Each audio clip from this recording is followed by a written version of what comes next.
for all of his thoughts on miners and more. We're joined by Peter O'Connor from Shaw and Partners. Peter, let's just take a quick step back. We know the resource sector has been a massive beneficiary of commodity prices. Are we going to hear from all of them over the next couple of weeks?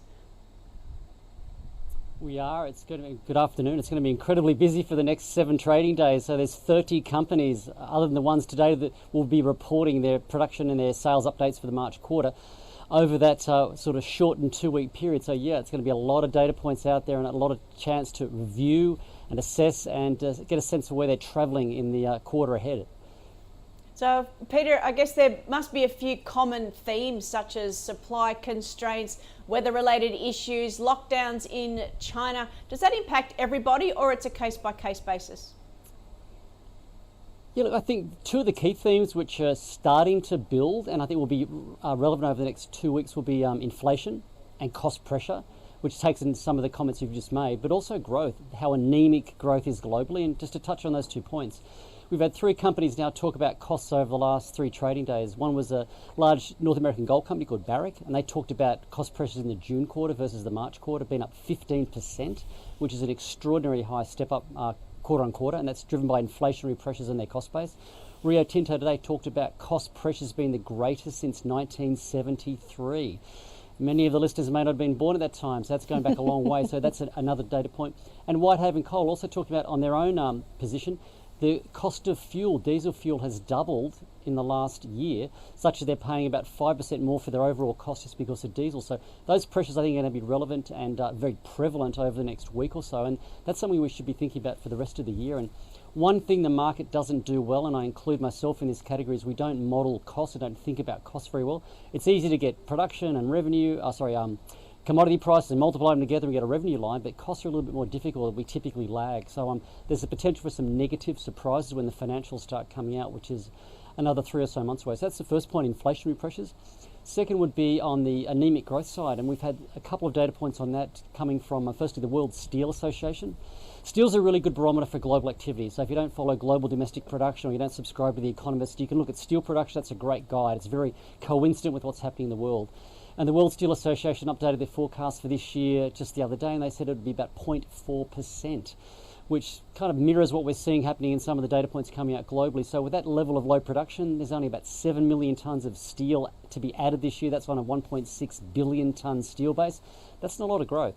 So when you look at the miners like a Rio Tinto, yes, they had a very disappointing production quarter. You talked about supply bottlenecks, but the demand side, the steel producers, that's quite weak as well. So we actually see iron ore price at the current point, which is why Fortescue's soft today, been weaker against the trend because of iron ore price looks full and rich at the moment, particularly given supply will respond in the June quarter, which is seasonally the strongest quarter, and growth, particularly out of China, doesn't look that robust. And with the government overnight saying they wanted to keep steel production flat this year after a 10% lower quarter in the first quarter, it's looking like, again, growth's anemic. So they're the 2 bookends, anemic growth and inflationary cost pressures. It's going to keep margins maybe not quite as big and buoyant as many are thinking at the moment.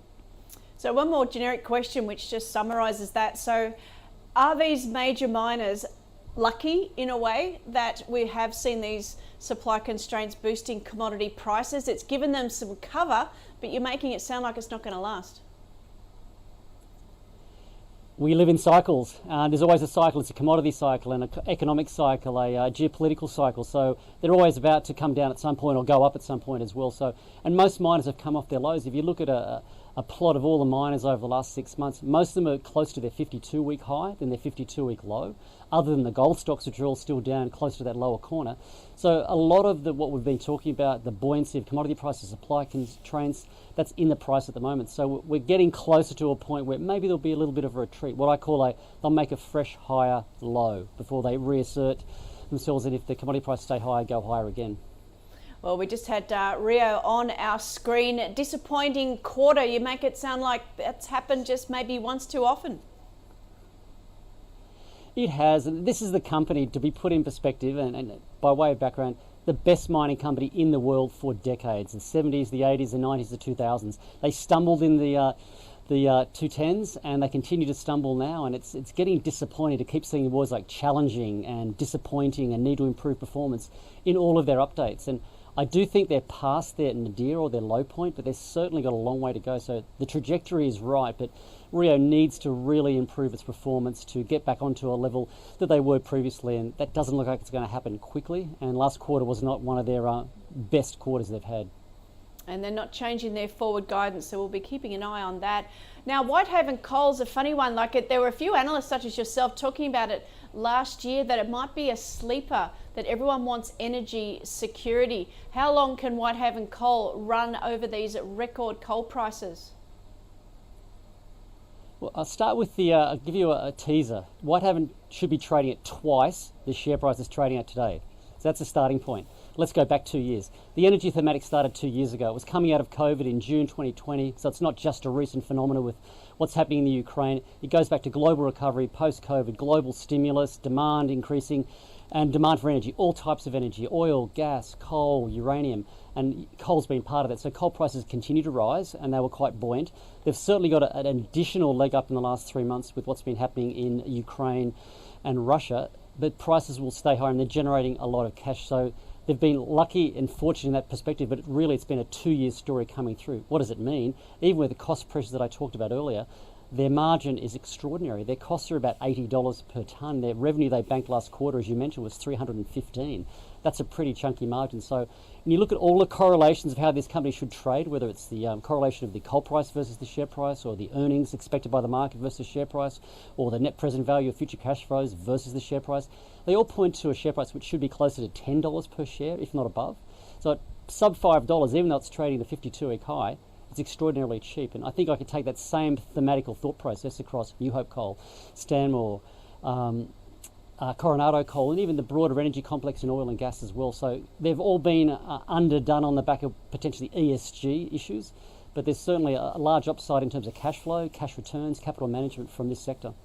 And Whitehaven certainly has delivered that today.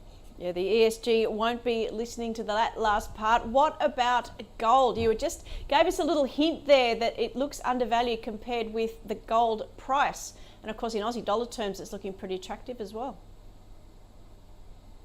Gold's been the sleeper for a long time. And I've been watching and talking about it and saying that it looked interesting because it was the cheapest sector out there, and there's very little value, as I mentioned earlier, in the mining sector. So most things are running on momentum now, on higher commodity prices and the good backdrop over the last quarter. But gold's been cheap. Gold equities only a month ago were trading close to their 52-week lows. That's St Barbara, Regis, Northern Star, Revolution, Newcrest. Some of them have started to gap up. Northern Star and Newcrest now getting closer to their 52-week high, so there has been a move. But gold's been creeping, and it's doing much better than people had thought, and it's partly geopolitical, it's partly monetary policy based, it's partly real interest rates continuing to be negative. The gold price has good support at the current level based on that backdrop, and longer term it's likely to trade at a much higher level than it has been expected to trade, close to sort of $1,600 or $1,700 in the long term. So that means gold equities look cheap. They're trading at discount to fair value. And if I was to steer you to any part of the market that I cover that looks cheap and is good value buying, it's gold. It's gold across the book. You pick any of the stocks out there and they're all looking cheap, whereas the other parts of the market, be the EV side, they're looking fine, but they're not looking cheap. Just one final question. We're just about that gold price, because it had everything thrown at it last year. Is it now finally that cost of living, inflation, is that what's getting gold that last minute tailwind? It is. Look, it's a mix of all of that, but ultimately the long-term driver, and I can go back with 60 years of data on this, it's money printing. It's the supply of money globally, and the amount of money we've printed over the last 2 years, which has been about 20% per annum out of the US. There's, in terms of gold price equilibrium with US dollars printed, gold price needs to be higher, and the curve suggests that gold price long-term, it could possibly be $1,800 or $1,900. Not as a low, but as the long-term price going forward. So when I say it's $1,600 to $1,700, that's not a very ambitious target. So today's price is supported by the current events, be it monetary policy or real rates or the geopolitical backdrop. But longer term, it's certainly going to be higher as well. And I don't think anybody has in their long-term gold price numbers a price as high as that $1,700 mark. So potentially all the gold stocks are even more undervalued than what I'm suggesting at the moment.